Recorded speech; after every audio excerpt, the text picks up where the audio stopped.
ओंकार बीज रूपाय सर्वेशाय जगत्पते प्रथमाय नमस्तुभ्यं सत्यसाई गणाधिपा ओम साईश्वराय विद्महे सत्यदेवाय धीमहि तन्नः सर्वा प्रचोदयात्। ओम शांति शांति शांति। हरिः ओम। श्री गुरुभ्यो नमः। हरिः ओम। जय गुरुदेव। ओम श्री साईराम। భూమండలం మొత్తంలోకెల్లా ఒక మానవ జాతి మాత్రమే సమస్యల సుడిగుండంలో పూర్తిగా ఇరుక్కుపోయింది. మానవ జాతి మినహా మిగిలినటువంటి ప్రాణికోటి అంతా కూడా ఎంతో కొంతమేరకు ప్రశాంతంగానే జీవిస్తుంది. పంచభూతాలలో కేవలం జడ చైతన్యం మాత్రమే ఉంది కాబట్టి వాటికి జీవభావం ఉండదు, నేను ఫలానా అనే భావన ఉండదు. వృక్షాలను గమనించండి, వాటికి స్వతంత్ర ప్రతిపత్తి ఉంటుంది, జీవ చైతన్యం ఉంటుంది, జీవభావం ఉంటుంది, ప్రత్యేక తరహా ఆకారము నిర్మాణము లక్షణాలు ఉంటాయి. అయితే వాటిల్లో చర్య ప్రతిచర్యలు ఉండవు, ఒకే చోట స్థిరంగా ఉంటాయి. చుట్టూ ఏం జరుగుతుందో వాటికి తెలియదు. కేవలం పంచభూతాల ద్వారా శక్తిని పొందుతూ పెరుగుతూ ఉంటాయి. ఒక విత్తనంతో జీవితం ప్రారంభమవుతుంది. అది మొక్కగా, వృక్షంగా, వటవృక్షంగా మారుతుంది. పుష్పాలు, ఫలాలు వస్తాయి. వందల సంవత్సరాల వరకు జీవించగలిగి ఉంటుంది. అంతిమంగా జీవ చైతన్యం బయటికి వెళ్ళటంతో దాని జీవితం పరిసమాప్తం అవుతుంది. అంటే వృక్షాలలో ఎంతో కొంత మేరకు మనం గుర్తించే విధంగా, గుర్తించని విధంగా అహంకారం అనేది ఉంటుంది. అయితే జంతువులు గమనించండి, వీటిలో పోరాటం ఎక్కువగా ఉంటుంది, ఆరాటం ఎక్కువగా ఉంటుంది, అసంతృప్తి కూడా ఉంటుంది. కడుపు నిండేంత వరకు అవి వెంపర్లాడుతూనే ఉంటాయి. అందుకే పగలంతా ఆహారం కోసం అన్వేషణ చేస్తూ ఉంటాయి. కొన్ని వృక్షాల ద్వారా ఆహారాన్ని స్వీకరిస్తాయి, వాటిని శాకాహారులు అంటారు. మరికొన్ని ఇతర జంతు జాతులను భక్షిస్తూ ఉంటాయి, వాటిని మాంసాహారులు అంటారు. అంటే వృక్షాలు పంచభూతాల ద్వారా ఎదుగుతూ ఉంటే శాకాహారులు వృక్షాల మీద ఆధారపడి జీవిస్తూ ఉంటాయి. అదే మాంసాహారులు గమనించండి, అవి ఇతర శాకాహారులను భక్షిస్తూ ఉంటాయి. తమ ఉదర పోషణార్థం, కడుపు నింపుకోవడం కోసం అవి విపరీతంగా ఆరాటపడుతూ ఉంటాయి. ఆ విధంగా అవి ఏం చేస్తాయంటే ఇతర జంతువులను వెంబడించి, వేటాడి, హింసించి, చంపి భక్షిస్తూ ఉంటాయి. వాటిల్లో ఎంతో కొంత మేరకు క్రూరత్వం ఉంటుంది. అందుకే మాంసాహార జంతువులన్నీ కూడా అగ్రెసివ్గా ఉంటాయి, తీక్షణంగా ఉంటాయి, భయంకరంగా ఉంటాయి. ఈ విధంగా పంచభూతాలు, వృక్షాలు, శాకాహారులు, మాంసాహారులు, ఇటువంటి జంతువులన్నింటిలోకెల్లా మానవ జాతి ఉన్నతంగా ఉందని చెప్పవచ్చు. ఎందువలన శాకాహార స్వభావం, రెండు కాళ్ళతో సంచరించటం, భూమికి లంబకోణంలో ఉండటం, వెన్నెముక మెదడు ఒకే వరుసలో ఉండటం, తెలివి మేధా సంపత్తి ఎక్కువగా ఉండటం, శాకాహార తత్వంలో ఉండటం, మాతృ సంరక్షణ మాతృత్వం ఎక్కువగా ఉండటం, వీటన్నిటి మూలంగా మానవుడేమయ్యాడు? మనుగడ కోసం సాగేటటువంటి పోరాటంలో తనను తాను రక్షించుకోవటం కోసం, ఆత్మరక్షణ కోసం తన పరిసరాలను మార్చుకున్నాడు. ఒంటరి జీవితానికి స్వస్తి పలికాడు. సామూహిక సంఘ జీవనానికి అలవాటు పడ్డాడు. స్వేచ్ఛాయుత జీవితాన్ని వదిలిపెట్టాడు. బంధాలలో పడ్డాడు. నేను, నా భార్య, నా పిల్లలు, నా సంసారం, నా ఆస్తులు, నా అంతస్తులు, నా అకౌంట్స్ అని చెప్పి తన చుట్టూ సొంత ప్రపంచాన్ని సృష్టించుకున్నాడు. ఇదంతా పరిణామంలో ఒక భాగమే. అయితే ఈ పరిణామం పురోగమనంలో జరగాలి కదా. కానీ మనం సూక్ష్మంగా పరిశీలిస్తే మానవుడిలో పరిణామం అనేది ఒకవైపు పురోగమనంలో జరుగుతుంది అనుకున్నప్పటికీ అది తిరోగమనంలోనే కొనసాగుతుంది. ఎందువల్ల?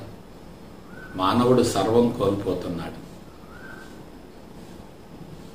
మానవుడు అన్ని విధాల ఉన్నతమైన వాడే కానీ సున్నితమైన వాడయ్యాడు. అందువల్ల మానవుడు తన చుట్టూ సొంత ప్రపంచాన్ని సృష్టించుకుని దానిలో పూర్తిగా బందీ అయ్యాడు. దాని నుంచి బయటపడలేకపోతున్నాడు. ఇదంతా ఏమిటి? పురోగమనం కాదే, తిరోగమనమే కదా. అందువల్ల తిరోగమన పరిణామం వల్ల మానవుడు సమస్యలను సృష్టించుకుంటున్నాడు. ఇతర జాతులను కూడా సమస్యల సుడిగుండంలోకి నెట్టేస్తున్నాడు. ఇవాళ జంతువులంతా కూడా మానవుడి యొక్క ఆధీనంలో ఉన్నాయి. వృక్ష సంపద అంతా హరించుకుపోతుంది. పంచభూతాలన్నీ కలుషితమవుతున్నాయి. మానవుడు భగవంతుని సృష్టికి ప్రతి సృష్టిని చేసి తాను అన్ని విధాల ముందంజలో ఉన్నాను అని నిరూపించుకోవడం కోసం ప్రయత్నిస్తున్నాడు. కానీ అది వాస్తవం కాదు. మానవుడు ఏ కోశాన, ఏ రూపంలోనూ, ఏ విధంగానూ ఇతర జీవజాతుల కంటే ఉన్నతమైన వాడు కానే కాదు. ఎందువల్ల? మానవుడిలో సున్నిత తత్వం పెరిగింది. ఆ సున్నిత తత్వం వల్ల మనుగడ కోసం సాగినటువంటి పోరాటంలో మానవుడు కొన్ని తీవ్రమైనటువంటి నిర్ణయాలు తీసుకున్నాడు. అందులో ఒక భాగమే ప్రకృతికి దూరం కావటం. నేను ప్రకృతిలో ఒక భాగం అనేటటువంటి విషయాన్ని పూర్తిగా మర్చిపోయాడు. నేను ప్రకృతి నుండి వేరు అనేటటువంటి భావన కలిగింది. ఎప్పుడైతే నేను ప్రకృతి నుండి వేరు అనుకున్నాడో శక్తిని విపరీతంగా కోల్పోయాడు. అహంకారం బలోపేతమైంది. తన చుట్టూ సొంత ప్రపంచం నిర్మించబడింది. ఆ ప్రపంచంలో పూర్తిగా బందీ అయ్యాడు. బయటపడలేకపోతున్నాడు. ఎన్నో రకాల విఫల ప్రయత్నాలు చేస్తున్నాడు. భూమండలాన్ని దాటి అంతరిక్షంలోకి వెళ్ళాడు. గగనతలంలో విహరిస్తున్నాడు. ఇతర గ్రహాలను, ఉపగ్రహాలను కూడా చేరాలని ప్రయత్నం చేస్తున్నాడు. ఈ ప్రయత్నంలో ఏం జరుగుతుంది? తన తెలివి మేధా సంపత్తి ఇంకా పెరుగుతుంది. దానికి పదును ఏర్పడుతుంది. ఆ తెలివి మేధా సంపత్తి ఎంత పెరుగుతుందో మనిషి విశ్వం నుండి అంత ఎక్కువగా వేరవుతాడు. అందుకే మానవ పరిణామాన్ని ఒకసారి గమనించండి. ఆటవిక మానవుడు ఎలా ఉన్నాడు, అనాగరిక మానవుడు ఎలా ఉన్నాడు, జంతు ప్రవృత్తితో జీవించినటువంటి మానవుడు ఎలా ఉన్నాడు, అమాయకుడు ఎలా ఉన్నాడు, ఆధునిక మేధావి ఎలా ఉన్నాడు. ఒకసారి ఆలోచించండి. ఒకప్పుడు బట్టలు లేవు, భాష లేదు, నిప్పు లేదు, వంట లేదు, దుస్తులు లేవు, గృహవస్తు లేదు, ఏమీ లేవు. కానీ ఆరోగ్యంగానే జీవించాడు కదా. ఇవాళ సకల భోగ భాగ్యాలను అనుభవిస్తున్నటువంటి ఏ వ్యక్తి కూడా ఆరోగ్యంగా జీవించలేకపోతున్నాడు కదా. అందుకు మూల కారణం ఏంటి? ఎందుకు అలా జరుగుతుంది? ఎందుకంటే తెలివి మీద సంపత్తి వలన మానవుడు ప్రకృతిని తన ఆధీనంలోనికి తీసుకునే ప్రయత్నం చేశాడు. నేను ప్రకృతి వేరు అనే భావనలో ఉన్నాడు. ప్రకృతి నాకంటే దిగువ స్థాయిలో ఉంది అనుకున్నాడు. ప్రకృతిని శాసించాలనుకుంటున్నాడు. ప్రకృతిని తన గుప్పెట్లోకి తీసుకోవాలనుకుంటున్నాడు. ప్రకృతి వనరులను విచ్చలవిడిగా యథేచ్ఛగా వాడుకుంటున్నాడు. ఆ విధంగా మనిషి ఏమయ్యాడు? ఒకసారి ఆలోచించండి. విశ్వం నుండి వేరయ్యాడు, ప్రకృతి నుండి వేరయ్యాడు, పంచభూతాల నుండి, వృక్షజాతం నుండి, ఇతర జంతువుల నుండి కూడా వేరయ్యాడు. ఒకప్పుడు ఒంటరి జీవితాన్ని కొనసాగించాడు, ఇప్పుడు అదే ఒంటరి జీవితాన్ని కొనసాగిస్తున్నాడు. అయితే అప్పుడు ప్రకృతిలో మమేకమయ్యాడు, ఇప్పుడు ప్రకృతి నుండి వేరయ్యాడు. ప్రకృతిని పదార్థంగా భావించటం అంత ప్రమాదం మరొకటి లేదేమో. భూమండలం మొత్తంలో ఒక తెలివైనటువంటి మేధావి మాత్రమే ప్రకృతిని పదార్థంగా భావిస్తూ తన అవసరాలకు ఉపయోగించుకుంటున్నాడు. ఆకర్షణీయమైనటువంటి వస్తువులను తయారు చేస్తున్నాడు. అవి మనిషిని పూర్తిగా బానిసగా తయారు చేశాయి. టెక్నాలజీ చాలా ప్రమాదకరమైంది. ఇవాళ మనిషి టెక్నాలజీలో పూర్తిగా బందీ అయ్యాడు. టెక్నాలజీ లేకుండా బ్రతకలేకపోతున్నాడు. ఒంటరి జీవితంలో టెక్నాలజీ అవసరం లేదు. కానీ సామూహిక సంఘ జీవితంలో, కుటుంబ వ్యవస్థలో మనిషి తప్పనిసరిగా టెక్నాలజీని వాడుకోవలసిన పరిస్థితులు ఏర్పడ్డాయి. ఈ టెక్నాలజీ వెనుక ఏముంది? అనూహ్యమైన రీతిలో సమాచారం ఉంది, ఇన్ఫర్మేషన్ ఉంది. మనిషి తన తెలివి మేధా సంపత్తి ద్వారా సమాచారాన్ని విపరీతంగా అనూహ్యంగా సేకరించుకొని సిద్ధాంతాలను రూపొందించి ఆ సిద్ధాంతాలకు అనుగుణంగా వస్తువులను తయారు చేసి ఆ వస్తువుల మధ్య తన జీవితాన్ని కొనసాగిస్తున్నాడు. తన మెదడంతా కూడా ఆ వస్తువులతో ముడిపడింది. వాటి నుంచి బయటపడే అవకాశమే లేదు. ఈవెన్ ఆధ్యాత్మికవేత్తలు కూడా టెక్నాలజీని వాడుతున్నారు. కాబట్టి మానవులంతా టెక్నాలజీ పూర్తిగా బానిసలైపోయారు. ఆ టెక్నాలజీ వీళ్ళని పూర్తిగా వశపరుచుకుంది. టెక్నాలజీ నుండి బయటపడే అవకాశమే లేదు. మనం ఏ కోణం నుండి ఆలోచించినా మానవుని విశ్వవలయం నుండి బయటపడేసే అవకాశమే లేదు. గమనించండి కావాలంటే. అందుకే ఎన్నో రకాల విఫల ప్రయత్నాలు జరుగుతున్నాయి. కానీ మానవ వ్యవస్థలో మాత్రం పురోగమనాన్ని చూడలేకపోతున్నాం. ఇంత దారుణమైన పరిస్థితి గతంలో లేదు కదా. ప్రస్తుతం పరిస్థితులు ఇంత భయానకంగా ఉంటే భవిష్యత్తు ఎలా ఉంటుందో ఊహించుకుంటేనే ఎవరికైనా రక్తపోటు పెరుగుతుంది కదా. అందువలన ఏ కోణం నుండి ఆలోచించినా మానవ జీవితం ప్రమాదకరంగా మారింది. మానవ జీవితం ఇంత ప్రమాదకరంగా మారడానికి మూల కారణం తెలివి మేధా సంపత్తే. తెలివి మేధా సంపత్తి వలన మనిషి యొక్క మెదడు సున్నితంగా, సూక్ష్మంగా, మృదువుగా తయారైంది. అందులో ఎటువంటి సందేహం లేదు. దీనివల్ల ఏమవుతుంది? ఆలోచన శక్తి పెరుగుతుంది, అవగాహన శక్తి పెరుగుతుంది, పరిసరాల్లో ఏం జరుగుతుందో, తనలో ఏం జరుగుతుందో తెలుసుకునేటటువంటి అవకాశం ఏర్పడింది. సో సమాచారం అనూహ్యంగా పెరుగుతుంది. టన్నుల కొద్ది సమాచారం తయారవుతుంది. సమాచారంలో మనిషి పూర్తిగా ఏమైపోయాడు? బందీ అయ్యాడు. ఆ సమాచారం ఎంత ప్రమాదకరమైందో తెలుసుకోలేకపోయాడు. అందుకే పుట్టినప్పటి నుంచి మరణించేంత వరకు, ఉదయం నిద్రలేచిన మొదలు మళ్ళా సాయంత్రం నిద్రకు ఉపక్రమించేంత వరకు సమాచారాన్ని అనూహ్యంగా పెంచుకుంటున్నాడు. సమాచార సేకరణ వలన మెదడు పూర్తిగా బరువుగా, భారంగా తయారవుతుంది. మెదడు ఎప్పుడైతే కలుషితమైందో తదనుగుణంగా శరీరం ఏమవుతుంది? బలహీనపడుతుంది కదా, రుగ్మతలకు లోనవుతుంది కదా. ఆలోచించండి. కాబట్టి మనిషి ఎక్కడ దెబ్బతిన్నాడు?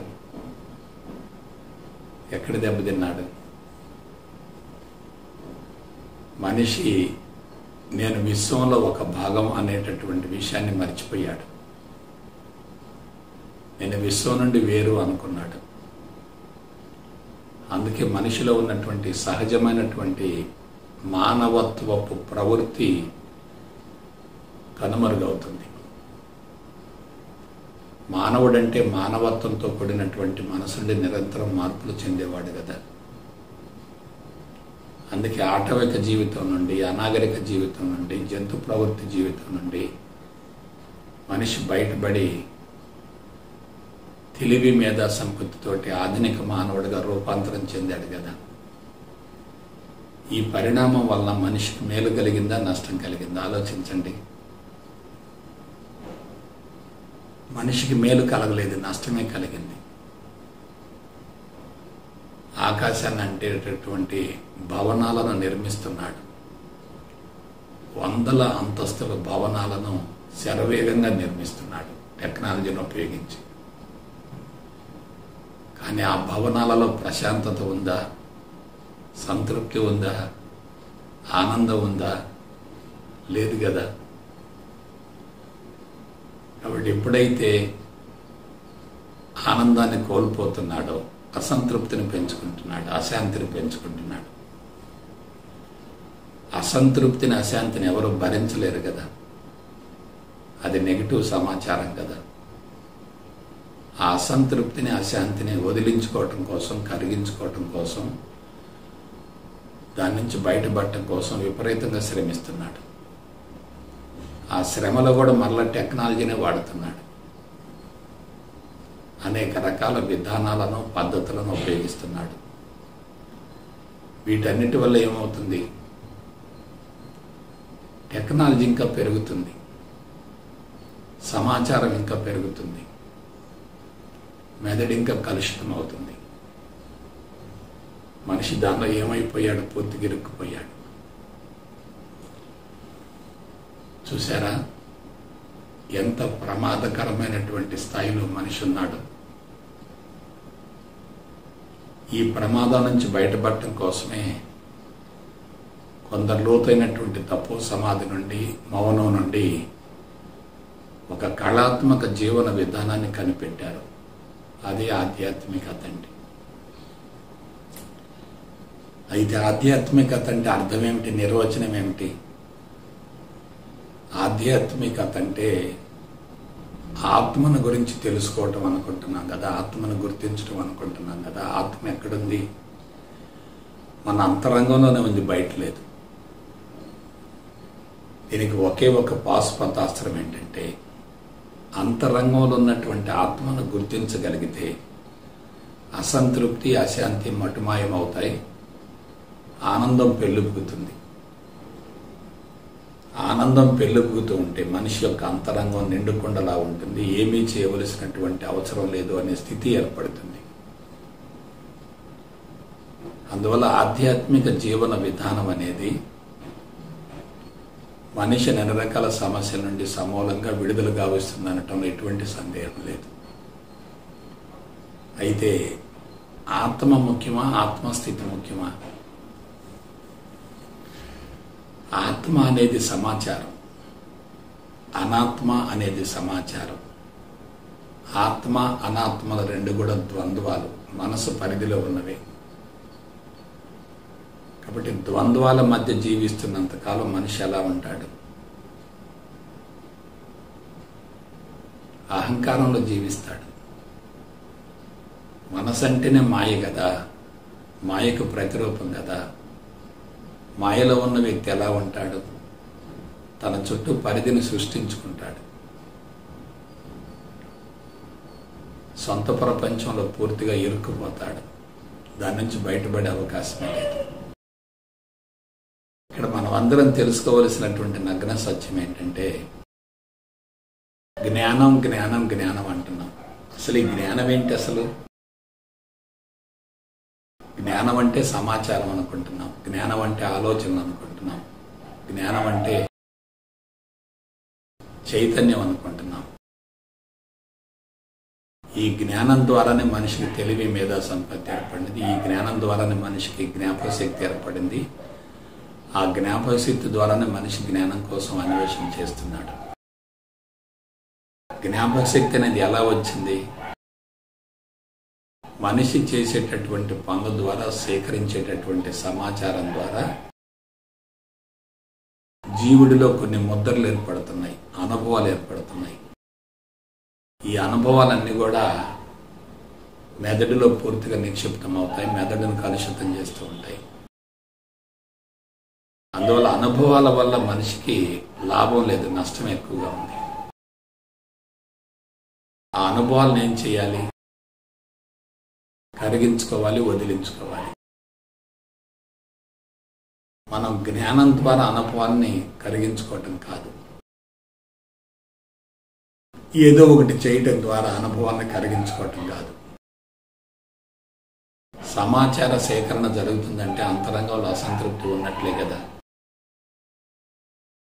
అంతరంగంలో అసంతృప్తి ఉందంటే మనిషి కర్మల కోసం పరితపిస్తూ ఉంటాడు, ప్రయత్నిస్తూ ఉంటాడు, ఆరాటపడుతూ ఉంటాడు కదా. కాబట్టి మనిషి జీవితం ఎలా తయారైంది? ఇంకా ఏదో కావాలి, ఇంకా ఏదో కావాలి, ఇది సరిపోదు, ఇది సరిపోదు, ఇంకా ఉంది, ఇంకా ఉంది, ఇంకా ఉంది అని చెప్పి మనిషి పరుగులు తీస్తున్నాడు. సమాచారం కోసం విపరీతంగా ఆరాటపడుతున్నాడు. సమాచారం ద్వారానే తెలివి మీద సంపత్తి పెరుగుతుంది కదా. తెలివి మీద సంపత్తి పెరగటం వరమా, శాపమా? తెలివి మీద సంపత్తి ఇచ్చుకొల్టు మాయా, దట్టించుకొల్టు మనసు, దట్టించుకొల్టు ద్వంద్వాలు. జాగ్రత్తగా విశ్లేషించుకోండి. భూమండలం మొత్తంలో తెలివి మీద సంపత్తితో జీవించేటటువంటి ఒకే ఒక జాతి మానవ జాతి కదా. ఈ తెలివి మీద సంపత్తి అనేది వరం కానే కాదు, శాపం. దీన్ని గుర్తించిన నాడే మానవుడు సమస్యల సుడిగుండ నుంచి బయటపడగలుగుతాడు. దీన్ని గుర్తించలేదనుకోండి, మనిషి జీవితం పూర్తిగా అల్లకల్లోలం అవుతుంది, అయోమయంగా, గందరగోళంగా తయారవుతుంది, అశాంతిగా తయారవుతుంది. అందువల్ల మనం సాంకేతిక పరమైనటువంటి విధానాన్ని గురించి ఆలోచించాలి. సమాచారం అనేది వరమా, భారమా, శాపమా? సమాచారం అనేది మనసుకు భారం, మనిషికి శాపం. అది వరం కానే కాదు. ఏ సమాచారమైనా, ఎటువంటి సమాచారమైనా అది పూర్తిగా మనిషి ద్వారా సృష్టించబడింది, మనిషి ద్వారా ఏర్పడింది, మనిషి తనకు తానుగా సృష్టించుకున్నది. అందుకు మూల కారణం మనో చైతన్యం, బుద్ధి చైతన్యం, జ్ఞాపక శక్తి. చిత్తం అనుకోండి, చిత్తు అనుకోండి, చిత్తమయ కోశం అనుకోండి, ఆగ్నేయ చక్రం అనుకోండి, మరేదైనా అనుకోండి, ఇదంతా ఏమిటి? It is only information. సమాచారం పెరుగుతుందంటే అది ప్రమాదమా, ఆమోదమా? ఆమోదం కానే కాదు, ప్రమాదమే. కాబట్టి సమాచారాన్ని మనం ఏం చేయాలి? సమాచారాన్ని అధిగమించాలి, సమాచారాన్ని కరిగించాలి, సమాచారాన్ని వదిలివేయాలి. అది ఎటువంటి సమాచారమైన మాయే. ఇప్పుడు ఒరిజినల్ ఆధ్యాత్మికతను గురించి తెలుసుకుందాం. ఒరిజినల్గా ఋషులు మనకు అందించినటువంటి ఆధ్యాత్మికతను గురించి తెలుసుకుందాం. ఋషులు ఆధ్యాత్మికత కోసం అన్వేషణ చేయలేదు, అప్పుడు అసలు అవసరం కూడా లేదు. క్రీస్తు పూర్వం 6000 సంవత్సరాల నాడు అందరూ కూడా ప్రశాంతంగా ఉన్నారు. వనరులు పుష్కలంగా ఉన్నాయి, జనాభా తక్కువగా ఉంది, నాగరికత ఛాయలు అసలు లేవు. మనుషులంతా కూడా విడివిడిగా ఒంటరిగా జీవిస్తున్నారు, ఆటవికంగా జీవిస్తున్నారు, అనాగరికంగా జీవిస్తున్నారు. ఎవరికి ఎటువంటి సమస్యలు లేవు. పరిసరాలు ఎలా ఉన్నాయి? పవిత్రంగా ఉన్నాయి,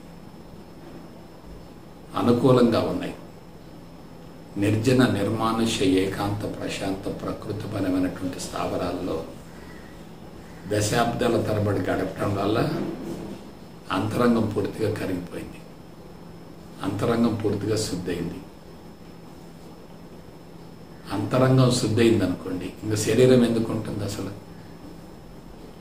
జీవభావం ఉంటేనే శారీరక మమకారం ఉంటుంది. జీవభావం లేకపోతే శారీరక మమకారం ఉండదు కదా.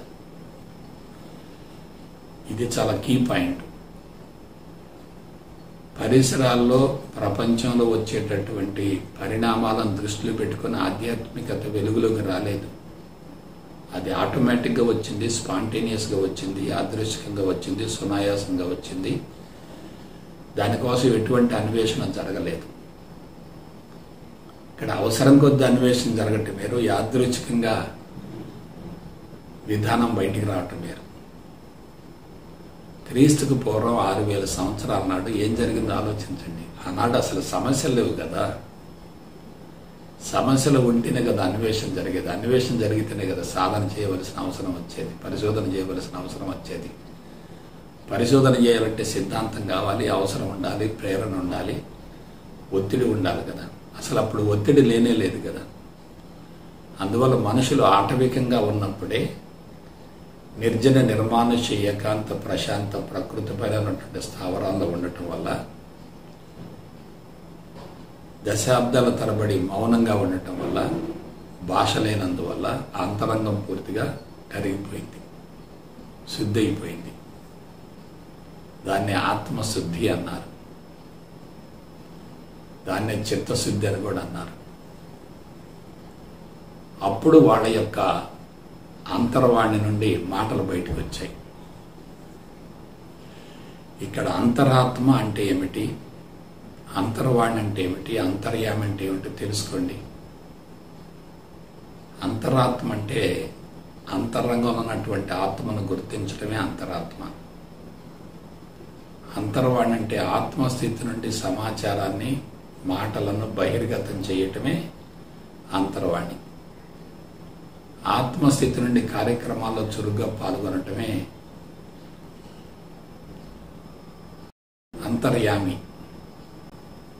కాబట్టి మళ్ళీ ఒకసారి చూడండి, అంతరాత్మ, అంతర్వాణి, అంతర్యామి.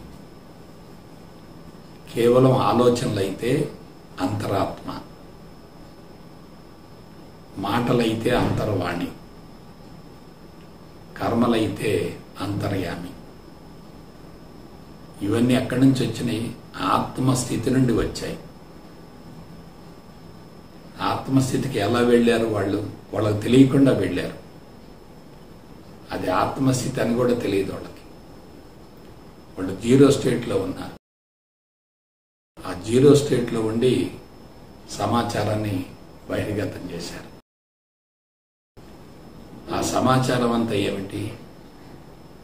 సత్యం. సత్యం కాబట్టి దాన్ని ఏమన్నారు? వేదం అన్నారు. వేదం అంటే ఏమిటి? అక్కడ ఏదైతే ఉందో దాన్ని పెంచకుండా, తగ్గించకుండా, వక్రీకరించకుండా, మార్చకుండా ఉన్నదానిని ఉన్నట్లుగా బహిర్గతం చేస్తే అది సత్యం అవుతుంది. మారిస్తే ఏమవుతుంది? అది సత్యం కాదు కదా. సహజంగా ఉన్నది ఎలా ఉంటుంది? సహజత్వాన్ని కోల్పోయింది ఎలా ఉంటుంది? కాబట్టి మానవుడు సహజంగా ఉన్నాడు, దివ్యత్వంలో ఉన్నాడు, సత్య దర్శనం గావించుకున్నాడు, అంతరంగం పూర్తిగా శుద్ధైంది, ఆత్మస్థితిలో ఉన్నాడు. ఆ స్థితి నుండి సమాచారం ఇచ్చాడు. అది కూడా ఎలా ఇచ్చాడు? దాన్ని ఒకసారి విశ్లేషించుకోండి. బయట ఒక ఆకారం ఉంటుంది, ఆ ఆకారానికి శబ్దం ఉంటుంది. ఆకారం స్థూలంగా ఉంటుంది, శబ్దం సూక్ష్మంగా ఉంటుంది. ఆ శబ్దం తన యొక్క ఆత్మస్థితి నుండి, అంతర్వాణి నుండి స్పాంటేనియస్గా బయటకు వచ్చింది. అక్కడ ఆకారము ఈజ్వల్ ఇక్కడ శబ్దం.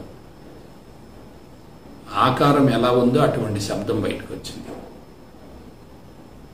ఆకారాలు మారితే శబ్దాలు మారుతాయి, స్థితులు మారితే శబ్దాలు మారుతాయి, రూపాలు మారితే శబ్దాలు మారుతాయి, పరిసరాలు మారితే శబ్దాలు మారుతాయి. అందుకే ఒక్కొక్క వస్తువుకి దాని యొక్క స్వరూపాన్ని బట్టి, స్వభావాన్ని బట్టి, ధర్మాన్ని బట్టి, గుణాన్ని బట్టి అనేక రకాల పేర్లు వెల్లడించడం జరిగింది. నీటిని తీసుకోండి, దానికి డజన్ల కొద్ది పేర్లు ఎందుకున్నాయి? దానికి మూల కారణం ఏంటంటే నీరు యొక్క ఆకారం మారుతుంది, పరిసరాలు మారతాయి, స్వరూపం మారుతుంది, స్వభావం మారుతుంది, రుచి మారుతుంది, స్థితి కూడా మారుతుంది. కాబట్టి అనేక రకాల పేర్లను ఉదాహరించడం జరిగింది. అవన్నీ కూడా డివైన్ సౌండ్స్. ఒక ఆకారాన్ని మనం చూడగానే దానికి సంబంధించినటువంటి శబ్దం స్పాంటేనియస్గా బయటకు వస్తుంది. ఎందువల్ల? తాను ఆత్మస్థితిలో ఉన్నాడు. తన అంతరంగ స్థితిని బట్టి సమాచారం బయటకు వచ్చింది తప్ప తెలివి మీద సంపత్తి నుంచి రాలేదు. సత్య దర్శనం అయిన తర్వాత ఇంకా అక్కడ ఏముంటుంది? జీరో ఉంటుంది, శూన్యం ఉంటుంది. శూన్య స్థితి నుండి ఇదంతా బయటకు వస్తుంది. కాబట్టి శూన్య స్థితి నుండి బయటకు వచ్చింది ఎలా ఉంటుంది? స్వచ్ఛంగా ఉంటుంది, పవిత్రంగా ఉంటుంది. అది చిరస్థాయిగా ఉండిపోతుంది, దాన్ని మార్చవలసినటువంటి అవసరం లేదు కదా. కాబట్టి ఇది ఒక్క భారతదేశంలోనే ఎందుకు జరిగింది? మిగతా దేశాలు ఎందుకు జరగలేదు? భారతదేశపు నైసర్గిక స్వరూపం ప్రత్యేకంగా ఉంది. నదులు ఎక్కువగా ఉన్నాయి, కొండ గుహలు ఉన్నాయి, మంచు పర్వతాలు ఉన్నాయి, పవిత్రమైన స్థావరాలు ఉన్నాయి, విభిన్నమైనటువంటి వృక్ష జాతులు ఉన్నాయి, విభిన్నమైనటువంటి జంతువులు ఉన్నాయి. ప్రకృతి సుభక్షంగా శోభాయమానంగా ఉంది. ఇటువంటి పవిత్రమైనటువంటి స్థావరాలు ఉన్నటువంటి ప్రదేశాలు ప్రపంచంలో మరెక్కడా లేవు. మీరు గమనించండి కావాలంటే. ఇవాళ మన దేశస్తులు చాలామంది ఇతర దేశాలకు వెళుతున్నారు, కానీ అక్కడ ఉన్నటువంటి వాతావరణ పరిస్థితులను వీళ్ళు తట్టుకోలేకపోతున్నారు. -4, 5, 6, 10 సెంటిగ్రేడ్ దగ్గర నివసించడం అంటే సామాన్యమైన విషయం కాదు కదా. భారతదేశంలో ఆ విధంగా ఉష్ణోగ్రత వ్యత్యాసాలు ఉన్నటువంటి ప్రదేశాలు లేవు కదా. అసలు మైనస్కి వెళ్ళే ప్రదేశాలు లేవు కదా. హిమాలయ పర్వతాల్లో కూడా 4 డిగ్రీ సెంటిగ్రేడ్ వరకు ఉంటుంది కదా. పైగా వృక్ష జాతులు ఎన్ని ఉన్నాయి, జంతు సామ్రాజ్యం ఎలా ఉంది, విభిన్నమైనటువంటి వృక్ష జాతులు ఉన్నాయి, విభిన్నమైనటువంటి జంతువులు ఉన్నాయి. ఈ విధంగా పరిసరాలు పవిత్రంగా ఉన్నాయి కాబట్టి అంతరంగం పవిత్రమైంది.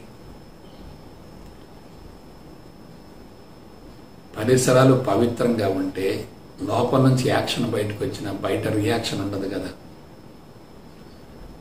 రియాక్షన్కి వెళ్ళటానికి అవకాశమే లేదు కదా. ఒక వ్యక్తి విపరీతంగా దూషిస్తున్నాడు, మరొక వ్యక్తి ఆత్మస్థితిలో ఉన్నాడు. ఆత్మస్థితిలో ఉన్నప్పుడు ఈ వ్యక్తి దూషించినా సరే అతనిలో ఎటువంటి రియాక్షన్ ఉండదు కదా. ఎందువల్ల ఆత్మస్థితికి వెళ్ళాడు కాబట్టి. అటువంటి ఆత్మస్థితికి వెళ్ళాలంటే ఏం కావాలి? సంచిత ప్రారబ్ధ కర్మలు కరిగిపోవాలి కదా. సంచిత ప్రారబ్ధ కర్మలు కరిగిపోవాలంటే పరిసరాలలో చర్యలు చేసే అవకాశం ఉండకూడదు కదా. లోపల నుంచి విపరీతమైన ప్రేరణ వచ్చింది, బయట అటువంటి అనుకూలమైనటువంటి వాతావరణం లేదు. అప్పుడు ఏమవుతుంది? ఆ ప్రేరణ కొంతకాలానికి కరిగిపోతుంది కదా. ఈ విధంగా పరిసరాలు పవిత్రంగా ఉండటం వల్ల అంతరంగం నుండి బలమైనటువంటి ప్రేరణలు ఉత్పన్నమవుతున్నప్పటికీ యాక్షన్కి వెళ్ళే అవకాశం లేనందువల్ల అవి దశల వారీగా కరిగిపోయాయి. మరొక విశేషం చెప్తాను. అసలు అప్పుడు సంస్కారాలు ఎక్కువ లేవు కదా. మనిషి ప్రకృతిలో ఒక భాగం అయ్యాడు కదా. నేను ప్రకృతిలో ఒక భాగం అనుకున్నాడు కదా. ప్రకృతిలో స్వేచ్ఛగా సంచరించాడు కదా. ప్రకృతి పరమైన ఆహారాన్ని తీసుకున్నాడు కదా. ప్రకృతిలో కలిసిపోయాడు కదా. నేను ప్రకృతిలో ఒక భాగం అనుకునే వ్యక్తి ఎలా ఉంటాడు, నేను ప్రకృతి నుండి వేరు అనుకునేటటువంటి వ్యక్తి ఎలా ఉంటాడో ఒకసారి ఆలోచించండి. నేను ప్రకృతి నుండి వేరు అనుకున్న వ్యక్తి ప్రకృతి కంటే ఉన్నతంగానైనా భావిస్తాడు, ప్రకృతికి లోబడైనా జీవిస్తాడు.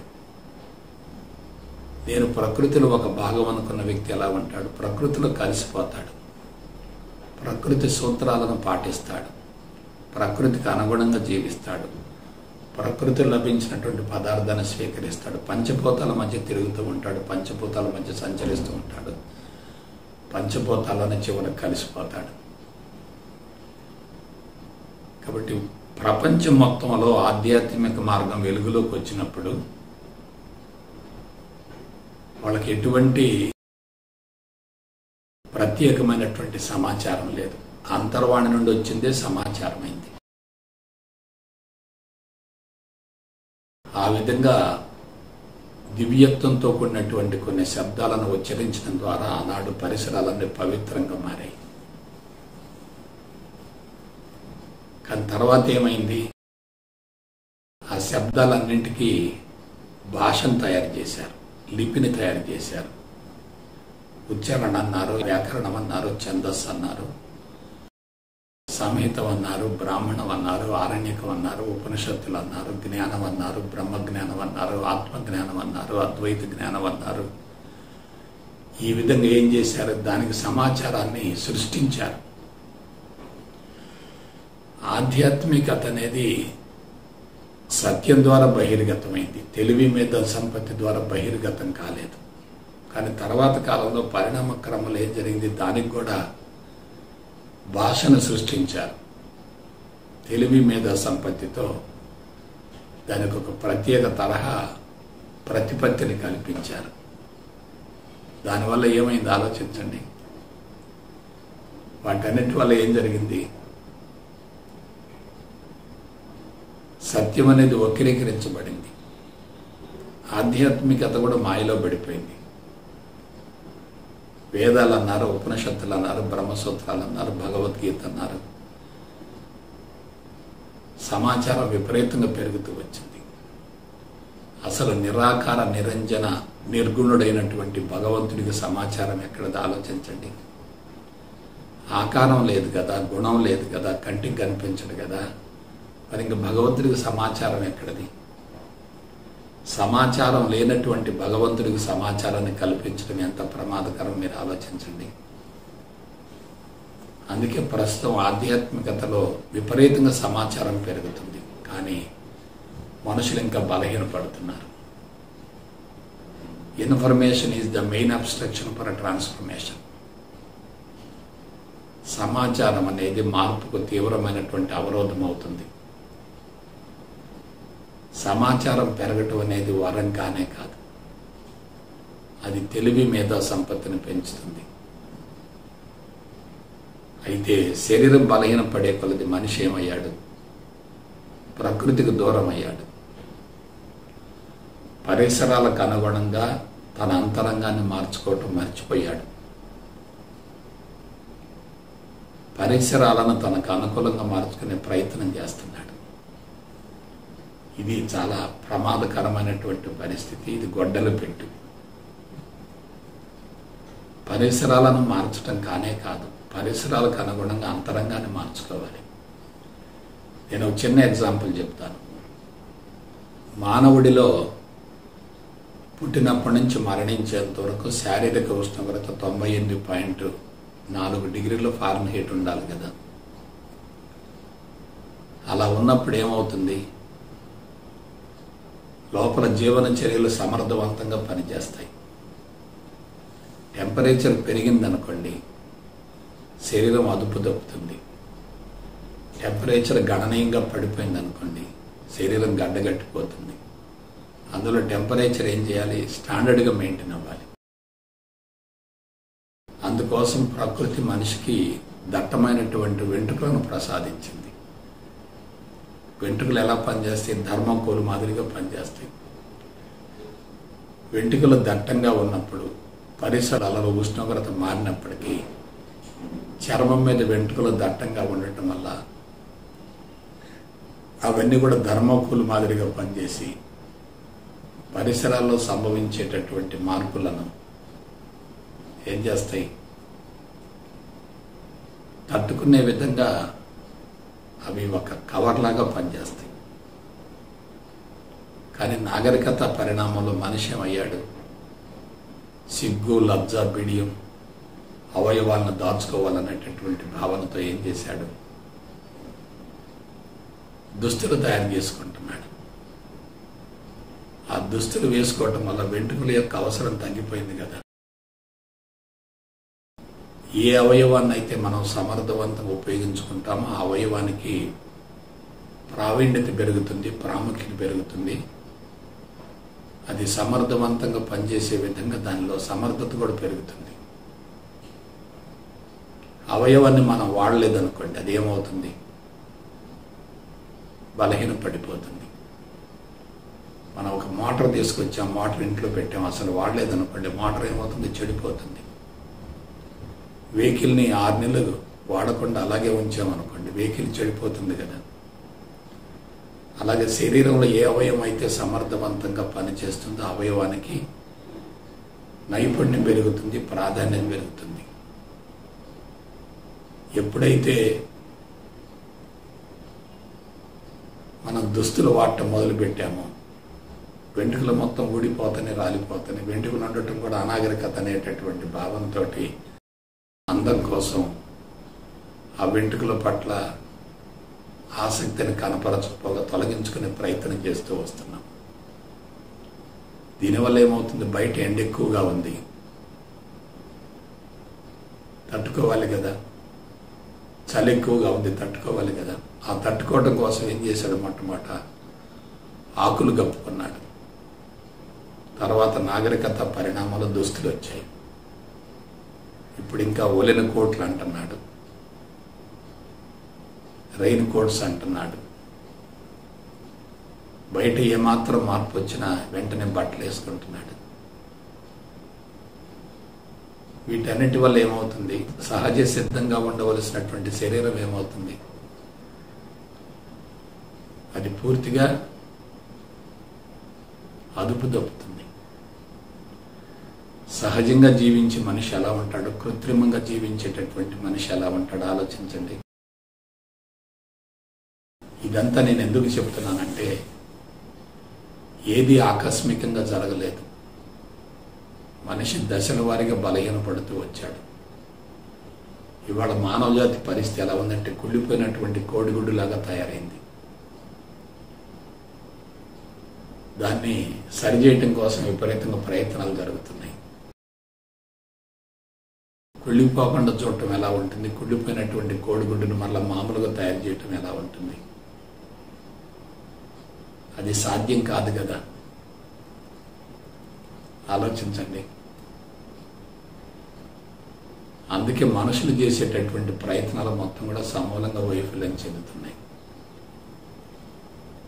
జ్ఞానం విపరీతంగా పెరుగుతుందంటే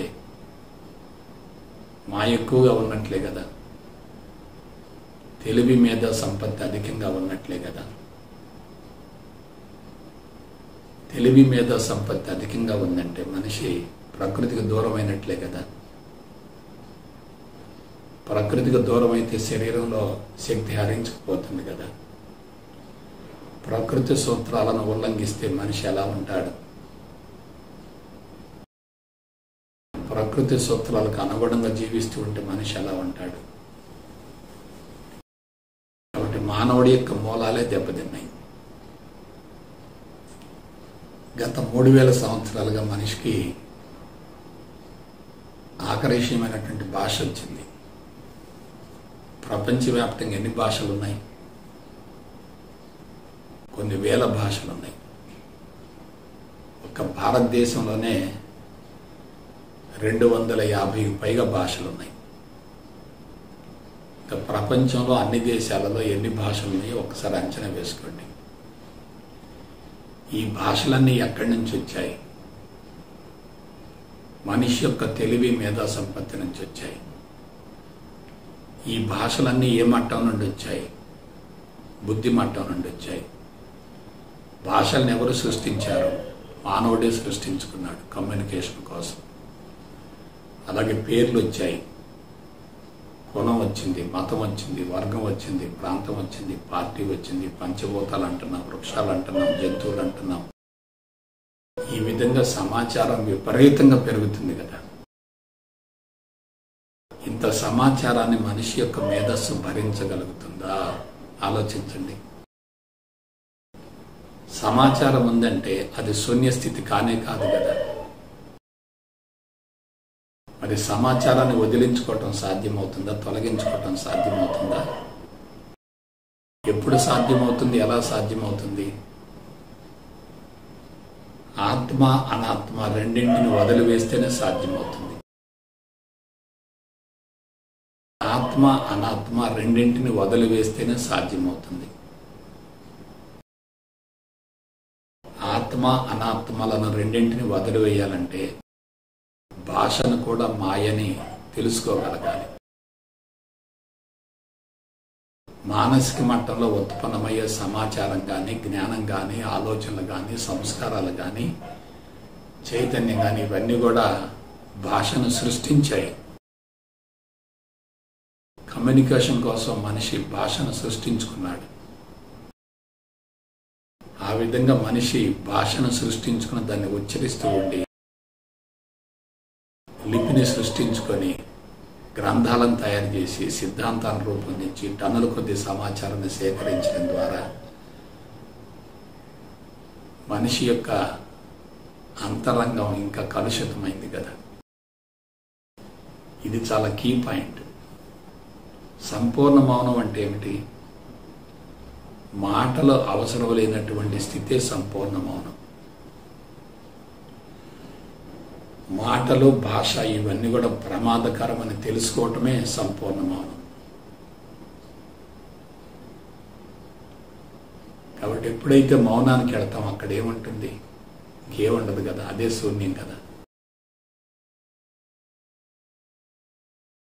కాబట్టి శూన్య స్థితికి చేరాలంటే మనకు మార్గం ఏమిటి?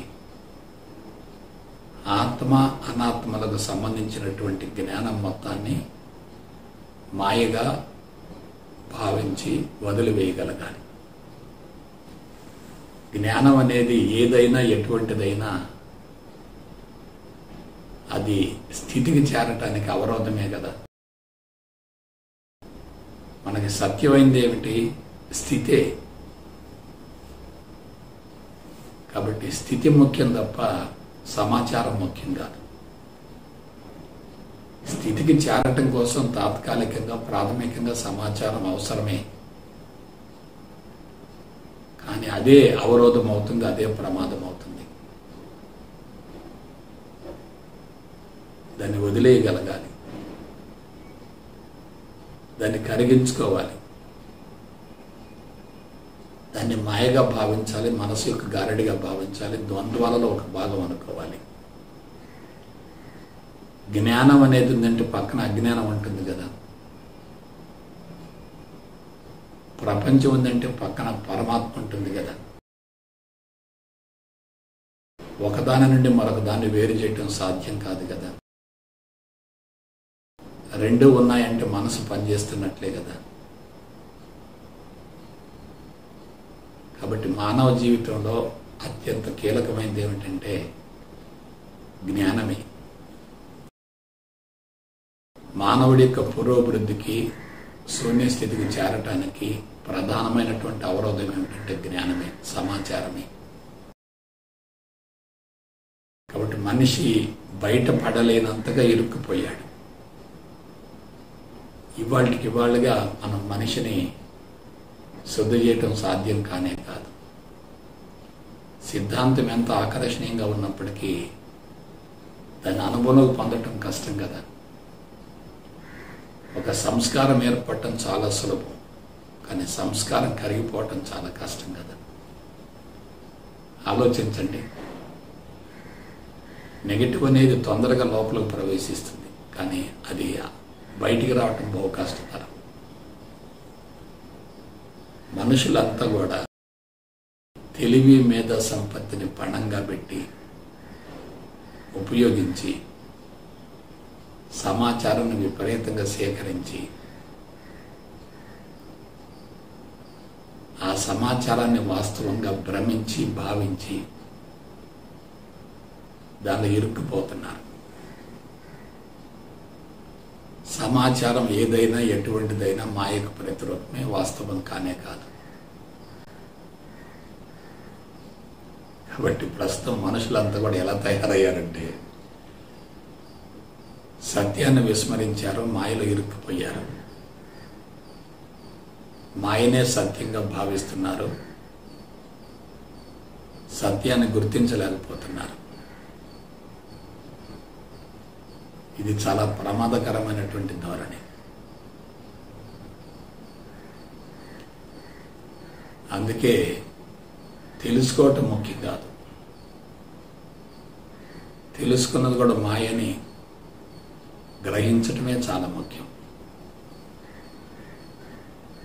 అమాయకులకి సమాచారం ఉండదు కదా, అందుకే వాళ్ళు ఆరోగ్యంగా ఉంటున్నారు, ఎక్కువ కాలం జీవిస్తున్నారు, ఎంతో కొంత మేరకు ప్రశాంతంగా ఉంటున్నారు, అంతరంగంలో ఎంతో కొంత మేరకు సంతృప్తి కూడా ఉంటుంది కదా.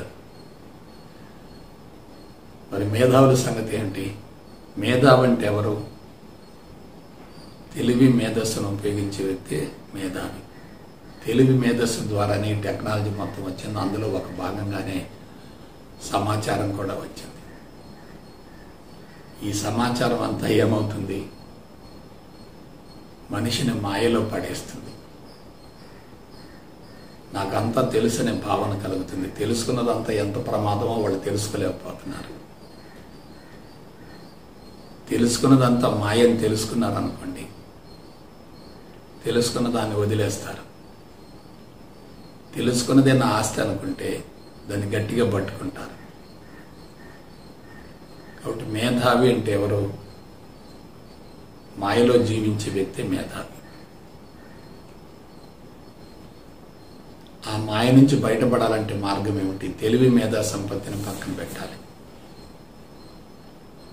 ప్రస్తుతం అటువంటి అనుకూలమైనటువంటి వాతావరణం లేదు. అయితే మనం ఏం చేయాలి? సాంకేతికతను వాడాలి,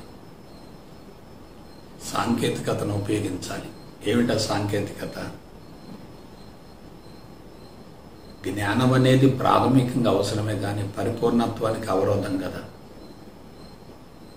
ఆధ్యాత్మికతను గురించి తెలుసుకోవటానికి మనసు అవసరమే కానీ ఆ మనసే అవరోధం కదా.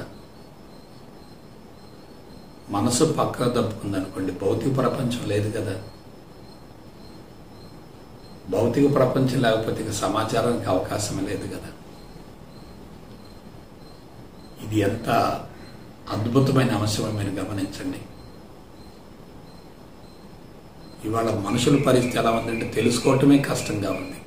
తెలుసుకున్న దాన్ని 10 మందికి తెలియజేయాలనే ఉబలాటం ఎక్కువగా ఉంది తప్ప దాన్ని అనుభవంలోకి పొందే అవకాశం లేదు. తెలుసుకోవటానికే కసరత్తు చేస్తున్నారు, ఇక అనుభవంలోకి ఏమొస్తుంది? మేధస్సులని ఈ విధంగా తయారు కావడానికి మూల కారణం ఏంటంటే చిత్తమయ కోశం పూర్తిగా కలుషితం కావటమే.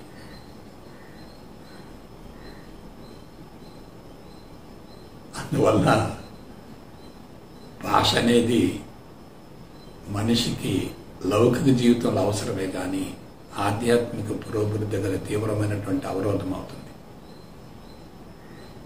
శూన్య స్థితికి చేరటానికి అది చాలా అవరోధం అవుతుంది. అయితే దాన్ని వ్యతిరేకించటమా, త్రోసిపుచ్చటమా, దాంతో యుద్ధం చేయటమా, ఘర్షణ పట్టమా? లేదు లేదు, అది కూడా ప్రమాదమే. మనం దేన్నైనా వ్యతిరేకిస్తున్నామంటే అది లోతుగా బలపడుతుంది. మనం వ్యతిరేకించకూడదు. దాన్ని ఏం చేయాలి? భగవంతుడిగా భావించాలి. సమాచారం ఏదైనా ఎటువంటిదైనా భగవంతునిలో ఒక భాగమే కదా. విశ్వమంతా ఏకత్వం నుండి ఆవిర్భవించి మళ్ళా తిరిగి ఏకత్వంలో కలిసిపోతున్నప్పుడు దానికి సంబంధించిన సమాచారం ఏదైనా ఎటువంటిదైనా కూడా తాత్కాలికమే కదా, మాయకు ప్రతిరూపమే కదా, వాస్తవం కానే కాదు కదా. కాబట్టి మొత్తాన్ని మనం ఏం చేయాలి? భగవంతుడిగా భావిస్తే చాలంతే. అంతా భగవంతుని మయం అనుకున్నప్పుడు నీ అంతరంగం కూడా భగవంతుడే కదా. చెడుని తొలగించాలి, మంచిని పెంపొందించుకోవాలి, మంచి చెడుల మధ్య వ్యత్యాసం ఉండకూడదని చెప్పి ఈ విధంగా మనం ఘర్షణ పట్టడం ఎందుకు? అంతా ఒకటే, ఉన్నది ఒక్కటే, అంతా భగవంతుని మయమే, అంతా బ్రహ్మమయమే కదా. భగవంతుడు కానిది, భగవంతుడు లేనిది, భగవంతుడికి భిన్నమైనది, భగవంతుడికి వేరైనది, అతీతమైనది మరొకటి లేనే లేదు కదా. ఇది టెక్నాలజీ అంటే. నేను చాలా సందర్భాల్లో టెక్నాలజీ అనే మాట ఎందుకు వాడుతున్నానంటే మనిషి ఇప్పుడు టెక్నాలజీలో శరవేగంగా ముందుకు దూసుకుపోతున్నాడు కాబట్టి మనం ఆధ్యాత్మికతను కూడా సాంకేతిక పరంగా అందించగలిగితేనే దాన్ని పాజిటివ్గా స్వీకరించగలుగుతాడు. ఎప్పుడైతే మనం టెక్నాలజీ వాడమో కఠోర సాధనలు అవసరం అవుతాయి. కఠోర సాధన చేస్తే ఏమవుతుంది? సమాచారం ఇంకా పెరుగుతుంది, తగ్గే అవకాశమే లేదు. అందుకే ప్రస్తుతం సాధన చేసే వాళ్ళని గమనించండి, కన్ఫ్యూజ్ అవుతున్నారు, అయోమయంగా గందరగోళంగా ఉంటున్నారు, క్లారిటీ ఉండటం లేదు. శాస్త్రీయత లేని చోట స్పష్టత ఉండదు కదా. శాస్త్రీయత సాంకేతిక పరిజ్ఞానాన్ని వాడేటట్లయితే అక్కడ తప్పనిసరిగా స్పష్టత ఉంటుంది కదా. అందుకే అవగాహన చేసుకోవటం కోసం శాస్త్రం అవసరం. దాని అనుభవంలోకి పొందటం కోసం సాంకేతికత అవసరం. టెక్నాలజీని మనం జాగ్రత్తగా ఉపయోగించుకోవాలి. ఎప్పుడైతే సాంకేతిక పరమైనటువంటి విధానాన్ని అనుసరిస్తామో తక్కువ సమయంలో, తక్కువ శ్రమతో, తక్కువ పెట్టుబడితో, తక్కువ ఖర్చుతో, తక్కువ కాలంలో ఎక్కువ లబ్ధి కలిగే అవకాశం ఉంటుంది. మనం ఏం చేస్తున్నామంటే ఆధ్యాత్మికతను కూడా కాంప్లికేట్ చేస్తున్నాం. ఎంత కాంప్లికేట్గా ఉంటుందో అది అంత డిమాండ్గా ఉంటుంది, అందరికి అందకుండా పోతుంది. అందరికి అందకుండా పోయిందనుకోండి, దానికోసం వెతుకుతూ ఉంటారు, అన్వేషణ చేస్తూ ఉంటారు. అసలు అన్వేషణ చేయవలసింది ఏమీ లేదు, పరిశోధన చేయవలసింది ఏమీ లేదు, డిస్కవర్ చేయవలసింది ఏమీ లేదు. ప్రస్తుతం అందరూ కూడా అదే తరహాలో ఉంటున్నారు. ఆధ్యాత్మికత ఏదో ఉంది అనుకుంటున్నారు. అంతా ఆధ్యాత్మికతయే కదా. దానికోసం ప్రత్యేకంగా వెతకటం ఏమిటి, వెతుకులాట ఏమిటి? చూసేది, వినేది, స్పృశించేది, వాసన చూసేది, రుచి చూసేది, మాట్లాడేది, చేసేది, ఇదంతా ఆధ్యాత్మికతలో ఒక భాగమే కదా. నేను భగవంతుడను అనేటటువంటి విషయం అనుభవంలోకి వచ్చిందనుకోండి, అంతరంగంలో ఉన్నది బయట ఉన్నది అంతా కూడా ఒకటే కదా. ఇక వాటిని విభజించాల్సిన అవసరం ఏంటి? కళ్ళు మూసుకోవాల్సిన పని ఏమిటి? సాధన చేయాల్సిన పని ఏమిటి? సాధన చేసి సాధించేది ఏమిటి? ఉన్నది పోగొట్టుకోవటమే కదా. కాబట్టి అమాయకులు ఖాళీ కుండతో ఉంటున్నారు, మేధావులు కుండ నింపుకుంటున్నారు, ఆధ్యాత్మికవేత్తలు కుండని ఖాళీ చేస్తున్నారు. అమాయకుడికి ఆధ్యాత్మికవేత్తకి మధ్య ఉన్న వ్యత్యాసం ఏంటి చెప్పండి? అమాయకులకి ఇన్ఫర్మేషన్ లేదు, అందుకే వాళ్ళు మాయంటే తెలియకుండా జీవిస్తున్నారు. That is ignorance. కానీ ఆధ్యాత్మికవేత్తలు అది కాదు, కుండలో నీళ్లు మొత్తం పారపోస్తున్నారు. న్యూస్ పేపర్ లాంటి అంతరంగాన్ని సమూలంగా శుద్ధి చేసుకుంటున్నారు. కాబట్టి spirituality is the highest technology. Spirituality గురించి తెలుసుకుంటే దేని గురించి తెలుసుకోవాల్సినటువంటి అవసరం ఉండదు కదా. కాబట్టి నింపుకోవటం ఎందుకు, ఖాళీ చేయటం ఎందుకు? నింపుకునేదంతా మాయని తెలుసుకున్నాం అనుకో, అది నిండదు కదా, ఇక ఖాళీగానే ఉంటుంది కదా. మనం ప్రపంచంలో ఉండాలి, ప్రపంచానికి దూరంగా ఉండకూడదు, ప్రపంచాన్ని వ్యతిరేకించకూడదు, ప్రపంచం మాయని చెప్పి దాంతో యుద్ధం చేయకూడదు. అది కూడా విశ్వంలో ఒక భాగమే కాబట్టి, భగవంతుల్లో ఒక భాగమే కాబట్టి దాన్ని భగవంతునిగా స్వీకరించగలిగితే చాలు కదా. కాబట్టి మనం సాంకేతికత వైపుకి మన దృష్టిని కేంద్రీకరించాలి. ఈ విధంగా భాషను, సమాచారాన్ని, జ్ఞానాన్ని, ఆలోచనల సమూహాన్ని, సంస్కారాన్ని సమూలంగా అధిగమించామనుకోండి, అదే శూన్య స్థితి అవుతుంది. దాని నుంచి అన్ని కార్యక్రమాల్లో కొనసాగుతుండొచ్చు, అన్ని కార్యక్రమాల్లో చురుగ్గా పాల్గొంటూ ఉండొచ్చు. స్తబ్దతగా జడంగా ఉండవలసినటువంటి అవసరం లేదు. కాబట్టి మిత్రులారా, ఈ సత్యాన్ని గ్రహించండి. సత్య దర్శనం అంటే ఇదే. సత్య దర్శనం అయిందనుకోండి, మాయకు అవకాశం లేదు కదా. మాయ విజృంభించింది అనుకోండి, సత్య దర్శనం కాదు కదా. ఈ విధంగా భాషలన్నీ కూడా కృత్రిమైనవనేటటువంటి భావనతోటి, తెలివి మీద సంపత్తి నుంచి ఉత్పన్నమైనవనేటటువంటి భావనతోటి వాటికి ప్రాధాన్యతనివ్వకుండా భగవంతునిగా భావిస్తూ మీ జీవితాన్ని ఆనందమయం చేసుకుంటారని మనస వాచ కర్మను కోరుకుంటూ సెలవు తీసుకుంటా. జై గురుదేవ్, జై గురుదేవ్, జై గురుదేవ్.